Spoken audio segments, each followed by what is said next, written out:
Hello du lundi 12 avril, en direct de chez moi. Vous êtes sur ma chaîne Bobine et Pelote, moi je m'appelle Eve et vous pouvez me retrouver sur les réseaux sous ce pseudo Bobine et Pelote ou Eve, EV3, pour ma marque de patron et patron tricot et couture. Patron tricot et crochet et mes teintures, mes expériences teinture de cette année. Alors, cette semaine, je ne travaille que 2 jours. Le reste du temps, je suis à la maison avec mes enfants puisqu'on est reconfinés. Et donc cette vidéo vlog est faite dans le cadre des défis du reconfinement. Je suis... donc là, on va faire le point sur... voilà, c'est l'introduction pour ma vidéo qui sera dédiée à la lecture. Et cette semaine, j'aimerais lire... Retour à Whistle Stop de Fanny Flagg aux éditions de Cherche Midi. Et voilà, donc ça c'est mon objectif lecture. Et je dois aussi, attendez, bon non je vous montrerai parce qu'ils sont dans la chambre au moment où je montrais, voilà, il y a 2 mangas qui sont dans la bibliothèque de mes enfants. Je me souviens plus des titres, donc je voulais les lire depuis longtemps, bah, c'est l'occasion, donc je vais les lire cette semaine. Donc on se retrouve au fil de l'eau si j'ai besoin de vous parler de tout ça et on fait un point en fin de semaine. Ah oui, je voulais vous dire que... comment ça s'appelle ? J'ai voulu participer à la semaine des 1000 pages organisée par je ne sais plus qui parce que j'ai découvert ça par le biais de Magdalena et je me souviens plus du pseudo de la personne, je l'écrirai ici.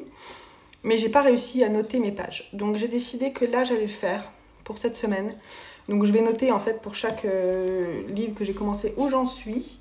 Et je ne vais pas forcément noter tous les jours parce que ça je trouve ça long à faire. Mais je noterai dimanche fin de journée ou lundi matin prochain combien j'ai lu de pages. C'est juste pour moi.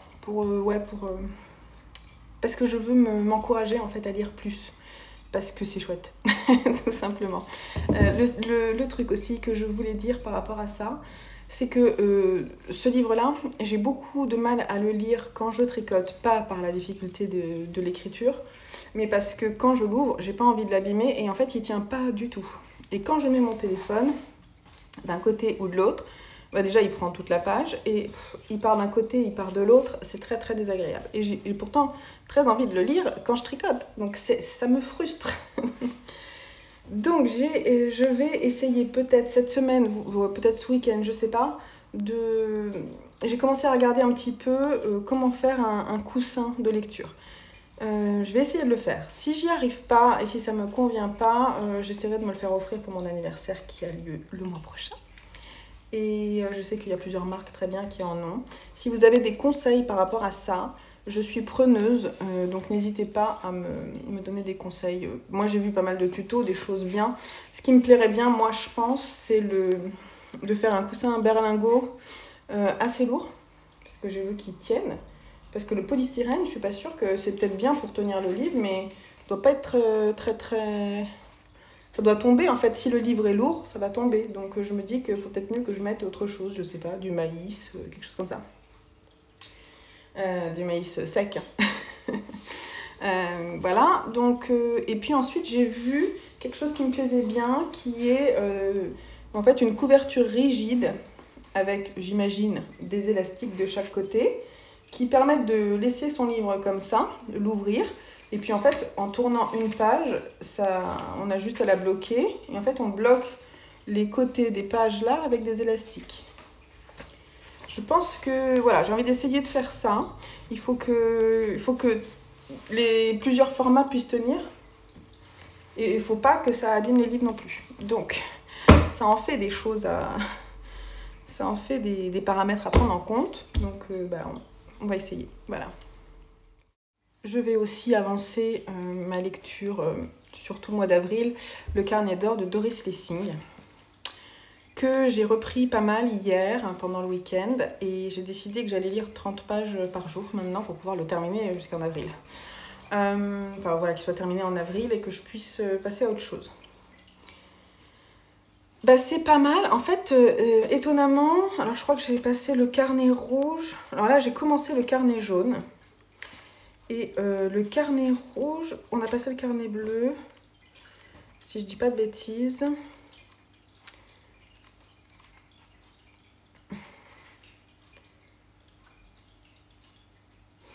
Le premier, c'était le carnet noir, qui a été assez intéressant sur la jeunesse d'Anna, l'héroïne, donc celle qui la narratrice. Et voilà.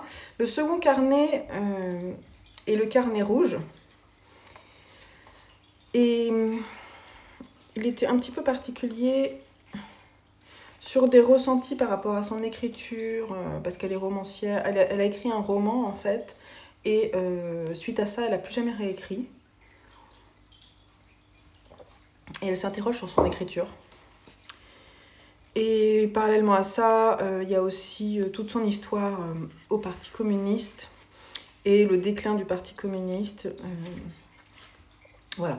Donc elle raconte un peu tout ça. Là, j'en suis au carnet jaune, qui tout d'un coup c'est d'autres personnages. On ne sait plus Anna qui parle, donc on est sur d'autres personnages. C'est deux femmes qui vivent ensemble, l'une a un enfant et l'autre non. Alors si je dis pas de bêtises, donc Julia, elle a un enfant, et celle qu'on suit, c'est Ella, qui raconte comment elle rencontre l'homme de sa vie. C'est son histoire amoureuse, son parcours de femme. Donc c'est très particulier comme écriture, c'est ce que je vous ai déjà dit la semaine dernière. Mais ça m'emporte. Après, c'est vraiment un pavé. Il n'y a pas beaucoup d'alinéas. Les pages que je vous montre, il y en a. Mais vous voyez, globalement, on est sur des pages comme ça, très riches. Alors, le fait qu'il y ait beaucoup de mots, on s'en fiche, c'est pas la question. C'est juste qu'il n'y a pas de respiration. Il n'y a pas beaucoup de respiration. Et d'ailleurs, c'est volontaire, je pense, parce que c'est vraiment... Elle parle de ses souvenirs, elle parle du fait que quand on écrit ses souvenirs à un certain moment, bah, est-ce que c'est loin de la réalité, c'est une interprétation de ses souvenirs. C'est philosophique, c'est politique, c'est personnel, c'est une histoire de développement de femmes. C'est très riche, c'est très très intéressant, c'est très bien écrit. Donc voilà, je le lis petit à petit. Là, ça me plaît bien cette partie-là où on suit Ella, donc je pense que voilà, le carnet jaune va me plaire. Plus que certainement le carnet rouge qui m'a... Bon, la partie politique, j'ai trouvé que c'était assez... Ses souvenirs étaient assez... Ouais, ils n'étaient pas très beaux, quoi. On sentait que... Elle avait certains remords peut-être sur cette période-là, ou certains questionnements plutôt. Donc, c'était difficile. En parallèle, j'ai commencé la suite de Retour à Whistle Stop. En fait, j'avais dit la semaine dernière que je le commencerais, je sais pas, samedi matin, quelque chose comme ça. Je ne l'ai pas commencé samedi matin, je l'ai commencé hier soir. Parce qu'à côté de ça, comme on est allé à la bibliothèque, j'ai lu un manga qui m'a beaucoup plu, La vie devant toi. J'ai mis une critique ce matin sur Babelio. Je vais essayer de le faire pour tous les livres que je lis, mais c'est pas évident. C'est pas évident de prendre le temps de faire ça. Enfin, je vais le faire sur tous les livres que j'ai bien aimés, ou alors quand quelque chose m'a chiffonné, je le dirai. Donc ce manga était quand même un gros pavé, et que j'ai lu en plusieurs fois. C'était pas non plus... c'était pas un manga ado, c'était pas un manga pour enfants, c'était un manga pour adultes. Et c'était assez lourd à lire, une histoire personnelle d'un jeune homme qui a la vingtaine et qui est aide auxiliaire dans un EHPAD et qui décide de quitter son métier parce que il a volontairement ou involontairement, je ne vous dirai pas, fait tomber une des personnes de l'EHPAD qui était en fauteuil roulant quand il l'a promené. Donc il a décidé de démissionner suite à ça, parce qu'une semaine après cette chute, cette personne-là est décédée. Donc il est tout jeune et il n'arrive pas à vivre avec ce qui s'est passé, mais tout de suite il est supporté par une personne qui le connaît de l'EHPAD, qui a la quarantaine, une jeune femme qui vit seule et qui le met en relation avec un monsieur qui est âgé, qui est en fauteuil roulant, mais qui vit chez lui et qui a besoin de quelqu'un pour l'aider. Donc on rencontre, en fait, ça tourne autour de ces 3 personnages seulement, c'est les 3 personnages qu'on voit, on ne voit pas d'autres personnages que eux. Et voilà, ça raconte leur histoire après cette histoire tragique que Sosuke, le personnage principal, a vécu. Les questions qui se posent, comment il va réussir à sortir de ces remises en question qu'il a et comment d'autres personnes assez originales, assez particulières vont l'aider dans ce cheminement. Donc ouais, très chouette, ça m'a beaucoup plu. C'était assez violent, mais ça m'a beaucoup plu. J'ai lu sur Babelio des personnes qui disaient que quand même c'était un peu limite, que ça excusait certains actes de personnes justement vis-à-vis des personnes âgées. Moi je l'ai pas du tout vu comme ça, je l'ai vu justement comme... je sais pas, il n'y a pas d'excuse en fait, parce que jusqu'au bout justement il se demande comment il va pouvoir vivre avec ce qu'il a fait ou pas fait, ou du moins la situation qu'il a engendrée. Du coup j'y ai pas vu de... Il n'y a pas eu de pardon, quoi. C'est plus compliqué que ça. J'ai l'impression que voilà, quand il s'est passé quelque chose de tragique dans sa vie, je sais pas, moi je connaissais quelqu'un qui était très bien et qui a renversé une vieille dame en moto sur un passage piéton. Cette vieille dame est morte. Bien sûr que c'est sa faute, mais comment est-ce qu'on vit avec une expérience comme ça? Comment est-ce qu'on... Quand on fait, je sais pas, quand on fait un choix et qu'on fait le mauvais choix, est-ce qu'on peut quand même avancer dignement vers l'avenir? C'est les questions que ça pose sans forcément dire que oui, bien sûr, tout va s'arranger, vous voyez. Et c'est ça que j'ai bien aimé, c'est que ça laisse ouvert un destin, un destin, parce que j'aime pas le mot destin, une histoire de vie où voilà, c'est simplement ça continue et il faut faire avec, et ça laisse ouvert beaucoup de possibilités. Des tristes comme des moins tristes. Voilà. Bah, ça m'aura fait parler ce manga. C'est La vie devant toi, de je ne sais plus qui, mais je vous mettrai le lien et j'essaierai de filmer.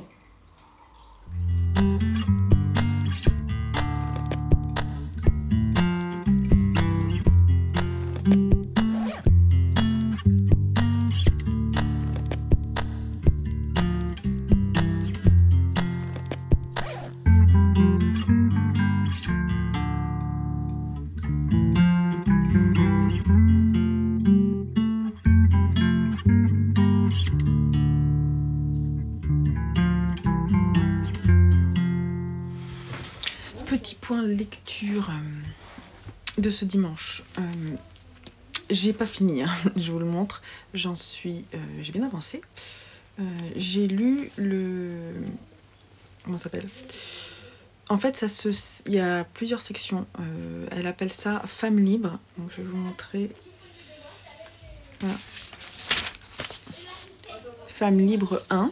Donc, j'ai fini le 1 et j'ai fini le 2. Et là, je vais entamer le 3. Il y a 4 parties Femmes libres et les carnets, si je dis pas de bêtises, font partie... Les carnets font partie de ces sections-là. Je l'ai compris après. Hein. C'est un peu obscur la construction au départ. Le carnet d'or est à lui seul. Il est mis de côté à la fin. Donc le carnet d'or représente juste ces dernières pages. J'ai hâte de savoir. J'ai enfin compris... Enfin, je suis en train de comprendre le pourquoi des différents carnets et des différentes couleurs. Ça vient petit à petit. C'est pas encore tout à fait clair pour moi. Là où j'ai eu des difficultés à lire la première partie Femme libre, la seconde partie a été beaucoup plus fluide à lire parce que justement les choses se mettent petit à petit en place Et même si ça reste une écriture très hétérogène, avec différences, à un moment elle parle d'autres personnes, à un moment elle parle de politique, à un moment elle parle d'une histoire qui semble être elle, mais où elle a un garçon et non pas une fille.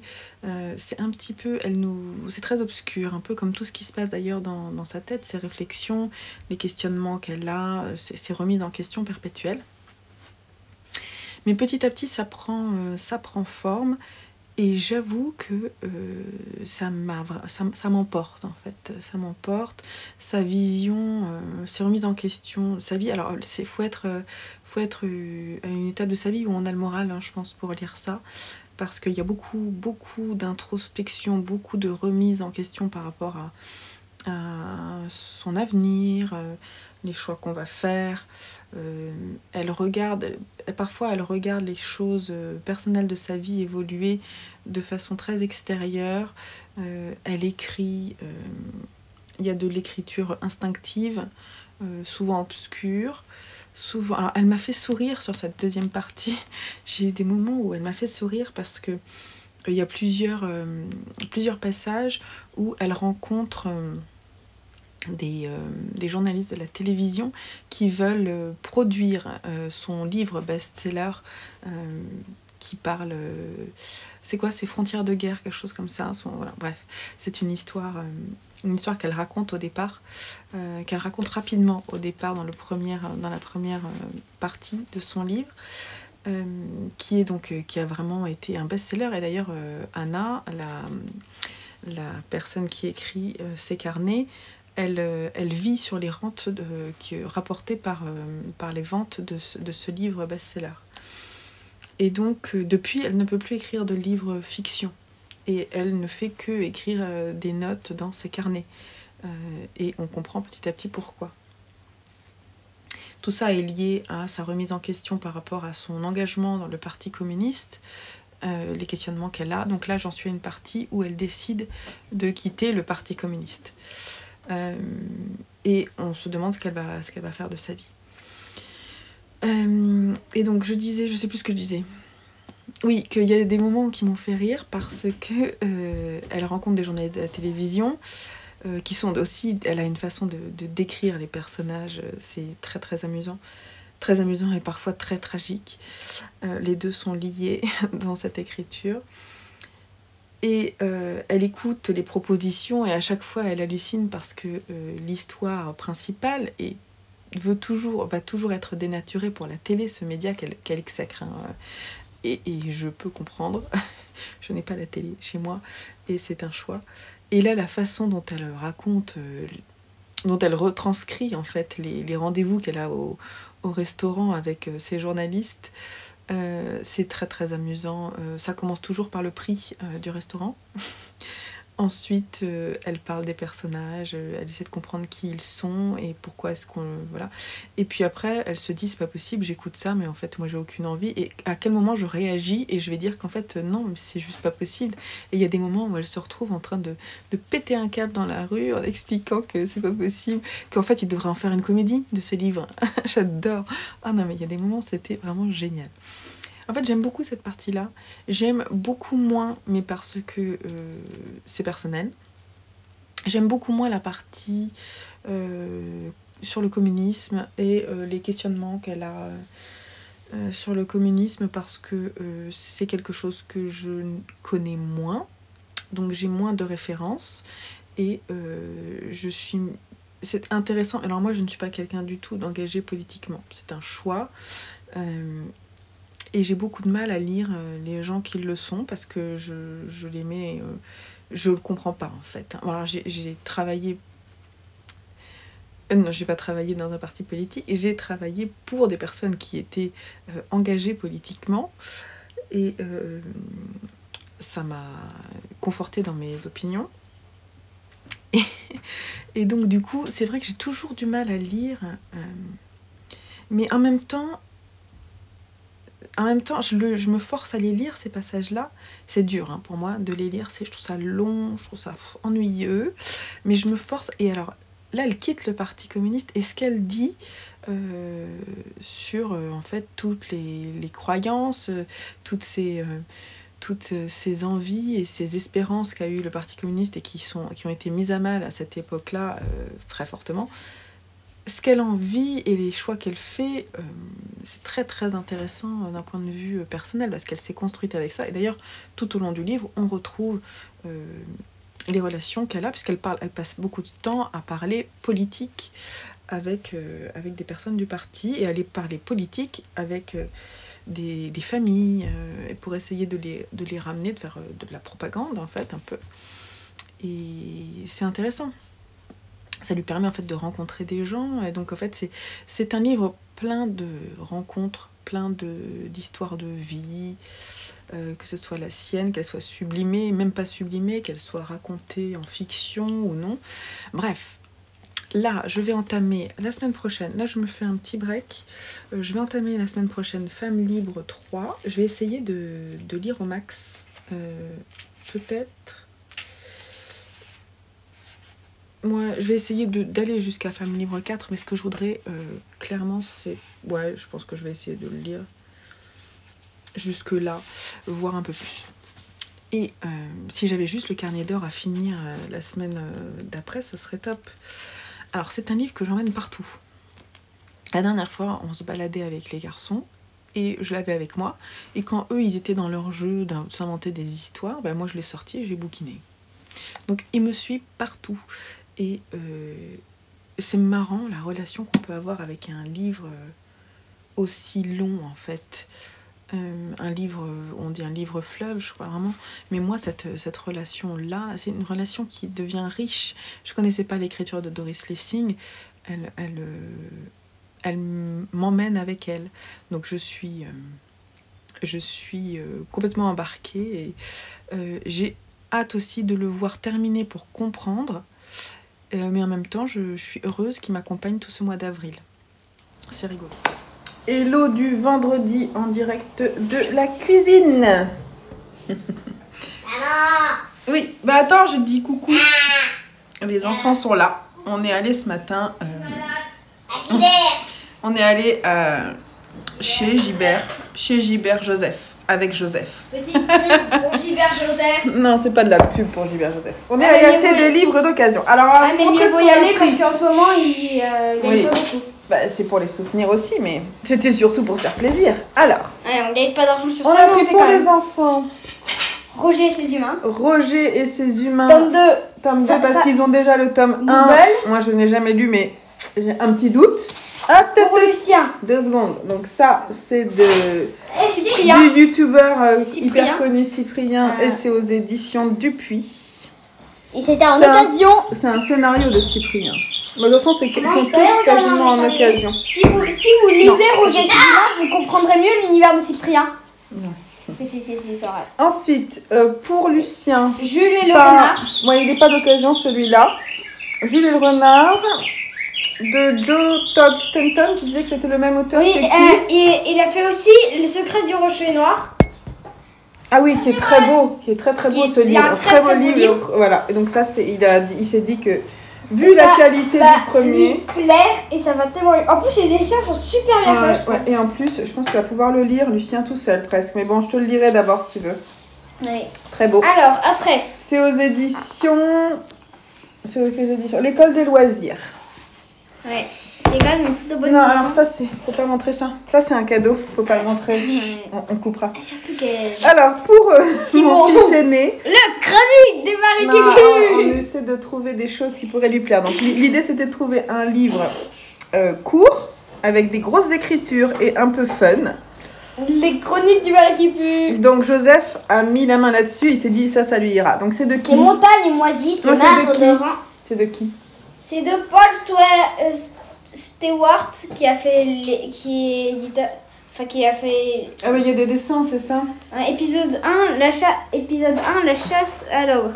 Ah, attends, qui a fait quoi? Et les dessins, c'est de Chris Riddell. Et je vais vous faire un petit résumé. Ces montagnes moisies, sa mare odorante, ses magiciens, ses elfes et ses dragons. Bienvenue au Marais qui pue. Jean-Michel. Ah, c'est bon. Chanoury, disons. Voilà, donc je me dis que ça serait peut-être sympa.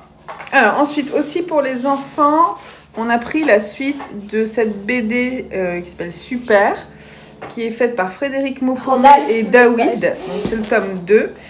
Et c'est aux éditions... les éditions de la Gouttière. Donc moi j'ai lu le premier tome hier justement parce qu'il m'a été recommandé par mon fils aîné et effectivement c'est plutôt pas mal, les dessins sont assez beaux. Donc c'est l'histoire de 3 enfants qui ont des super pouvoirs. Ils vivent seuls et on comprend dans le premier tome pourquoi en fait les parents, c'est un peu l'histoire de Superman. C'est-à-dire que les parents étaient sur une autre planète et ils ont fait partir leurs enfants sur la Terre pour les protéger. Et eux, ils aimeraient bien les retrouver. Et en attendant, ils ont des pouvoirs et ils essaient de... Lui, l'aîné, là, essaie de protéger sa sœur et son petit frère en leur disant de ne pas trop les utiliser et d'essayer de se conduire comme les hommes sur Terre.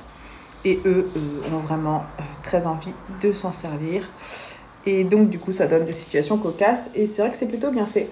J'ai bien aimé. Pour les enfants encore, pour Lucien, on a pris le tome 3 de Chi, une vie de chat de Konami Kanata aux éditions Glénat Kids. Et ça, c'est trop chouette. Si vous ne connaissez pas, je vous invite à en acheter un. Vous n'êtes pas obligé d'acheter dans l'ordre, hein, mais c'est vraiment trop chou. Chi, c'est trop mignon, voilà. Chi, c'est cette petite chatte là, à l'air loufoque.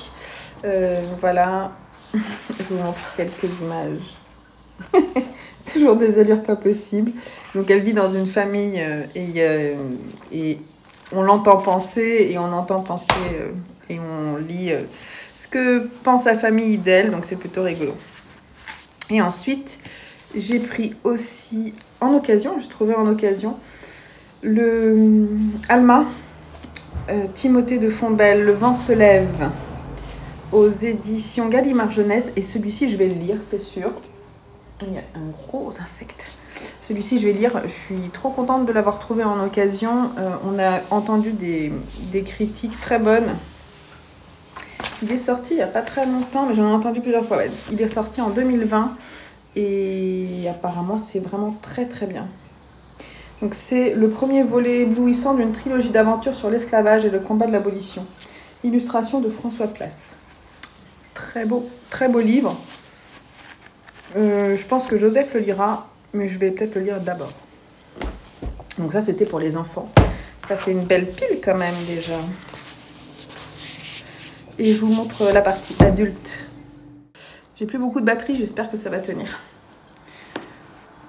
Donc... Leurs enfants, après eux, un roman de Nicolas Mathieu, également aux éditions Babel. Ouais, voilà, moi j'en ai entendu comme vraiment un roman vraiment avec... Voilà, ce qu'ils disent. Avec ce livre, Nicolas Mathieu écrit le roman d'une vallée, d'une époque, de l'adolescence, le récit politique d'une jeunesse qui doit trouver sa voie dans un monde qui meurt. Et c'est vraiment ça. Il y a un gros bourdon, il y a des insectes, il fait beau, donc là ça rentre. Voilà, ce livre est sorti en 2020 aux éditions Babel. C'est ça ? 2018. Et là, c'est l'édition Babel, il est sorti chez Actes Sud en 2018. J'ai présenté déjà, tu peux t'en aller. Et j'ai pris, alors ceux que j'ai pris en neuf, c'est parce que j'avais très envie de les lire. Et il y en a un qui est un cadeau, mais je vais vous le montrer parce que comme cette vidéo, je vais la monter après avoir vu la personne à qui je vais l'offrir. C'est bon, je vais pouvoir vous le montrer. Donc j'ai pris Florida de Olivier Bourdeau. Olivier Bourdeau, donc là c'est aux éditions, pardon. C'est quoi ce logo ? Tuc, tuc, tuc. Finitude. Et c'est sorti cette année. Alors moi j'ai lu En attendant Bojangles du même auteur et je l'ai lu, je dirais, il y a 2 ans, un été, et il m'a été conseillé et prêté par une amie et j'ai beaucoup aimé. Je l'ai eu une période un peu difficile. J'ai lu une période un peu difficile de ma vie. Bon, voilà, ça arrive parfois. Et cette écriture m'avait transportée, vraiment. C'était une façon d'écrire assez incroyable. Donc là, quand j'ai vu celui-ci, dont en plus j'ai entendu parler en bien sur certaines chaînes, chez certaines booktubeuses, je me suis dit que ce serait bien de le lire. Donc je vous lis juste ce qu'il y a derrière, c'est très court. Ma mère s'emmerdait, elle m'a transformée en poupée. Elle a joué avec sa poupée pendant quelques années et la poupée en a eu assez. Elle s'est vengée. Voilà, donc j'estime que c'est l'histoire d'une, vous savez, les Minimis là. Et j'attends de voir un peu comment c'est écrit parce que ça a l'air super. Donc j'ai acheté pour offrir Pachinko de Minji Lee aux éditions Charleston parce que je sais que c'est un très beau livre que j'ai très envie de lire. Je demanderai à la personne à laquelle il est dédié de me le prêter quand elle aura fini, je pense. J'ai beaucoup, j'en ai entendu plus grand bien. Et donc ça m'a fait plaisir, c'est un beau pavé. Hein. Il est au prix de 23,90 et j'espère que ça lui plaira. Donc c'est... Là, je vais vous lire ce qu'il y a écrit vite fait. Avec une justesse historique remarquable et une écriture précise et dépouillée, Minji Lee nous offre à travers un siècle de relations nippo-coréennes un hymne intime et poignant à tous les sacrifices que font les immigrés pour trouver leur place en pays étranger. Voilà, l'histoire d'une vie. Apparemment, ça va être adapté au cinéma, d'après ce que j'ai cru, d'après ce que j'ai lu ici. Et ce livre a été adapté en 30 langues. Vous voyez un petit peu l'engouement. Donc, moi, je suis très curieuse, donc je le lirai certainement. Voilà. Et ben, vous avez vu, on s'est fait plaisir. Hein. Je pense qu'on peut dire que il y a du lourd. Voilà.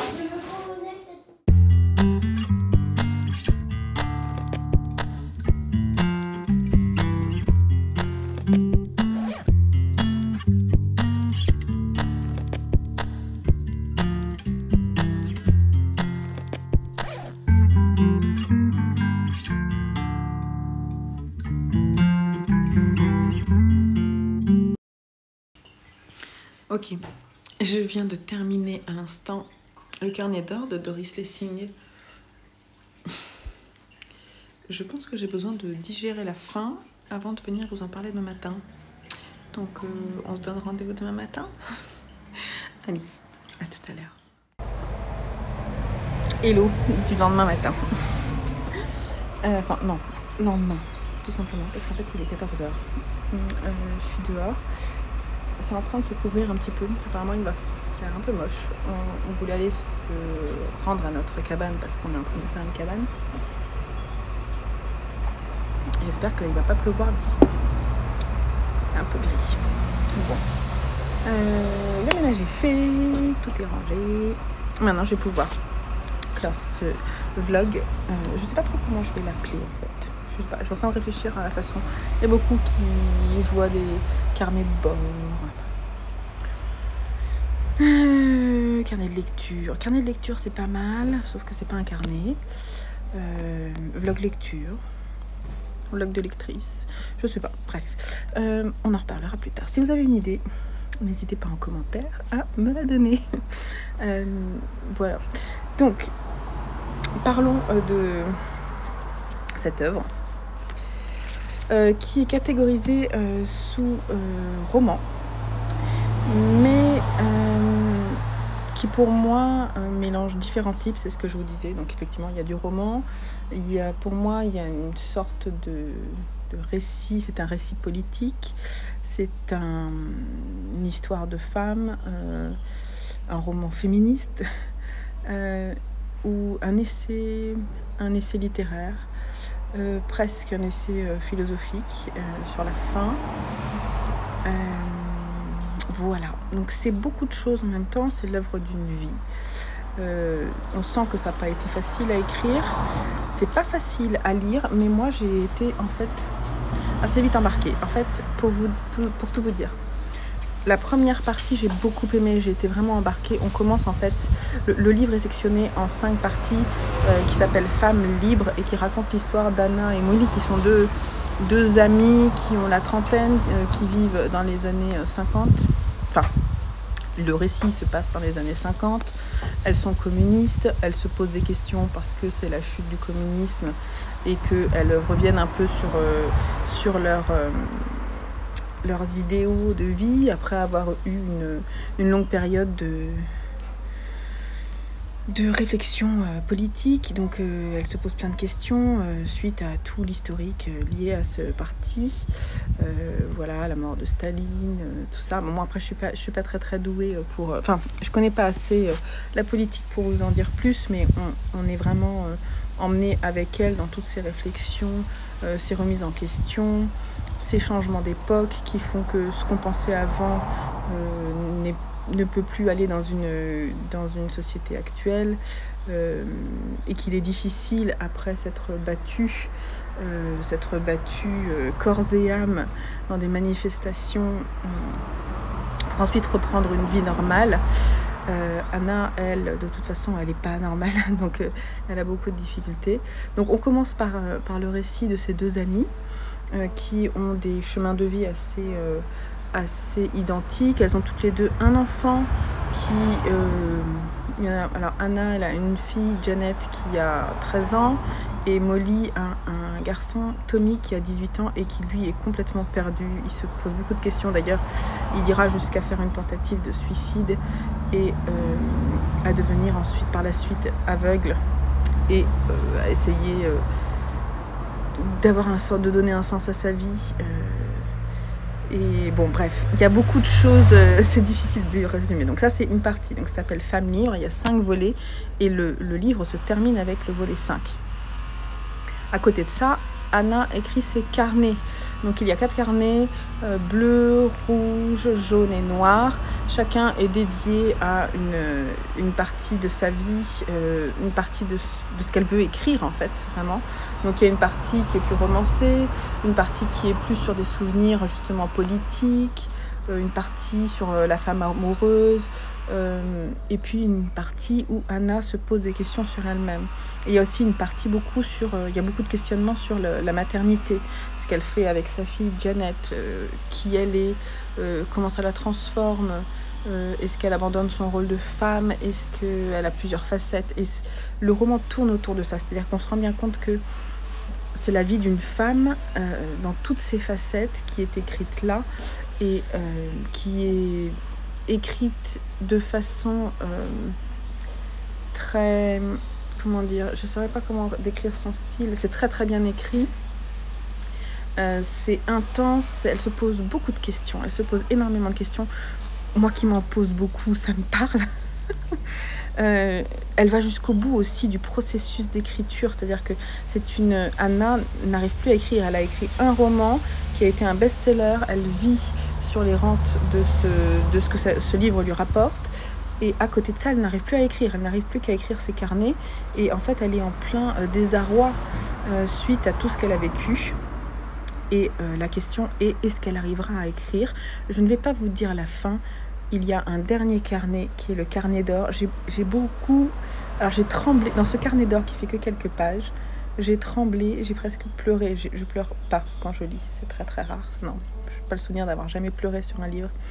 Si vous avez une référence d'un livre qui pourrait me faire pleurer, n'hésitez pas à me le donner. J'ai pas forcément envie de pleurer, mais disons que j'ai été remuée, vraiment remuée, parce que il y a des choses qui m'ont beaucoup parlé. D'ailleurs, j'ai énormément corné de pages parce que j'avais envie de me souvenir de beaucoup de choses, de ce qui a été écrit et de la façon dont c'était écrit. Et je sais plus ce que je vous disais. Je me suis perdue moi aussi, comme elle. On sent dans son écriture que c'est incarné, c'est-à-dire qu'on sent les ratures, on sent les essais, les loupés, les ratés, elle se cherche en fait, et Et nous, on la cherche aussi d'ailleurs. On est vraiment, on essaie de comprendre qui elle est. Et on comprend. Alors moi, je ne me suis pas du tout identifiée à elle parce que je suis loin d'être comme elle. Elle a beaucoup de réflexions par rapport au bonheur, par rapport au désir. Elle couche qu'avec des hommes mariés. Alors, c'est une époque un peu particulière, j'imagine. Quand on est femme seule à cet âge-là, en fait, tout le monde est marié, je pense. Et donc, je ne sais pas. Et en tout cas, d'un point de vue sexuel aussi, il y a beaucoup de réflexions sur le plaisir sexuel féminin. Très intéressante. Voilà, je n'ai pas forcément envie de rentrer dans les détails là.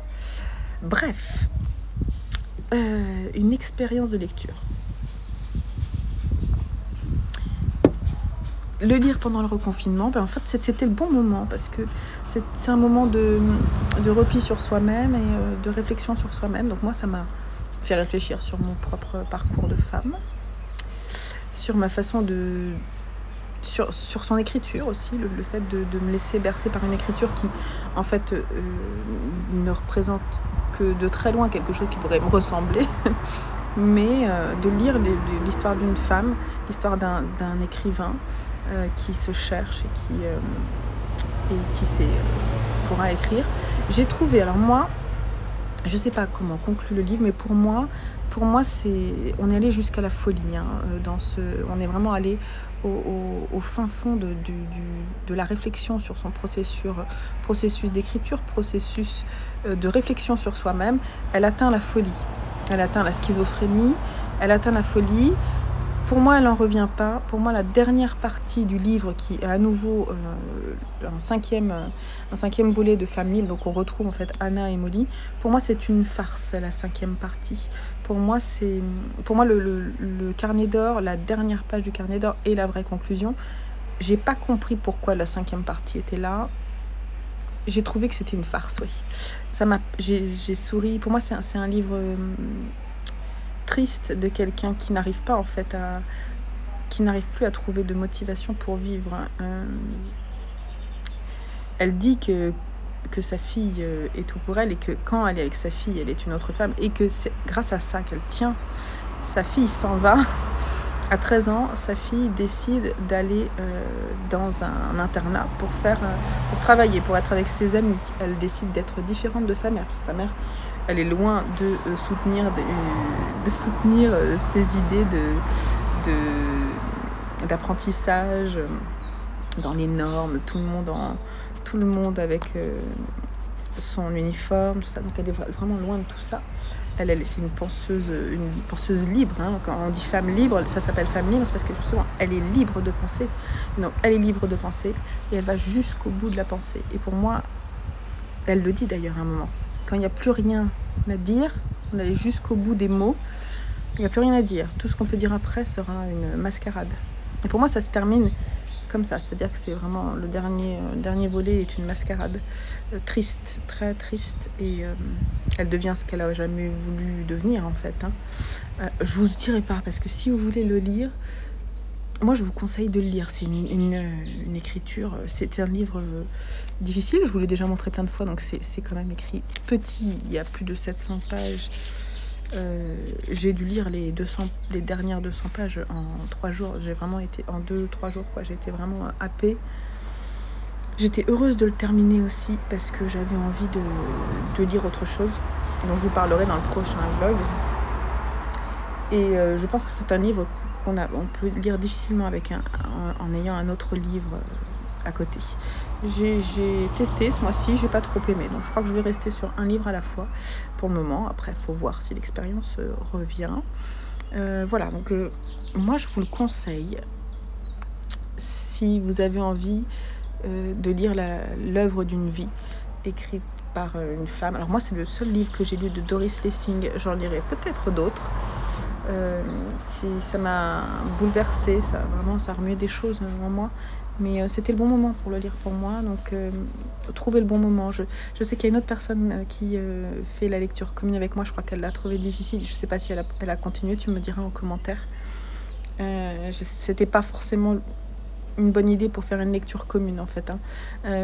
Puis je savais même pas vraiment comment ça se faisait une lecture commune. Je pense qu'une lecture commune, il faut se fixer des chapitres, tout ça. Je pense que je vais essayer de refaire ça.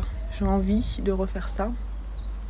Je vous en reparlerai certainement lors de ma prochaine vidéo lecture parce que je vais vous faire une petite vidéo lecture pile à lire bientôt et je vais vous proposer, je pense, une lecture commune. Voilà, bon, ça va clore ce vlog lecture. Mes carnets de lecture, je trouve ça marrant le carnet de lecture. Bref. J'aime beaucoup la façon de filmer comme ça, c'est-à-dire que je finis un livre et là je trouve que j'en parle mieux en fait que s'il se passe un mois et dans ces cas-là j'ai plus de difficultés, je suis moins dedans. Vous me direz ce que vous en pensez, je pense que ce vlog va être très long, peut-être un peu rébarbatif, mais parce que c'est un premier essai et qu'en plus j'ai eu des problèmes techniques, donc il aurait dû être plus court normalement. Mais voilà, je le termine sur Doris Lessing, le mois d'avril se termine et je suis heureuse de l'avoir fini avec ce livre-là. J'en ai un autre que je vais essayer de lire rapidement parce que j'ai pour le mois de mai d'autres objectifs, je vous en ai déjà parlé. Et puis voilà, je devais lire 5 livres pendant le confinement, j'en ai lu 3, mais il faut dire le pavé quoi. J'en ai lu 3 et j'ai le 4e qui est en cours et qui sera peut-être terminé d'ici la fin du mois. Je crois que le nombre, en fait, faut pas se donner de nombre, vraiment. Faut se laisser porter par la lecture, hein, de toute façon. Pour moi, ce mois de lecture d'avril est une belle réussite parce que c'est un livre vraiment à part qui m'a accompagnée tous les mois. Et j'espère qu'il y en aura d'autres comme ça. Et j'espère que je vous aurai donné quand même envie de le lire. Et puis voilà. Je vous dis à très très vite pour une autre vidéo lecture et à très vite pour d'autres vidéos sur ma chaîne. Prenez soin de vous. Bye bye.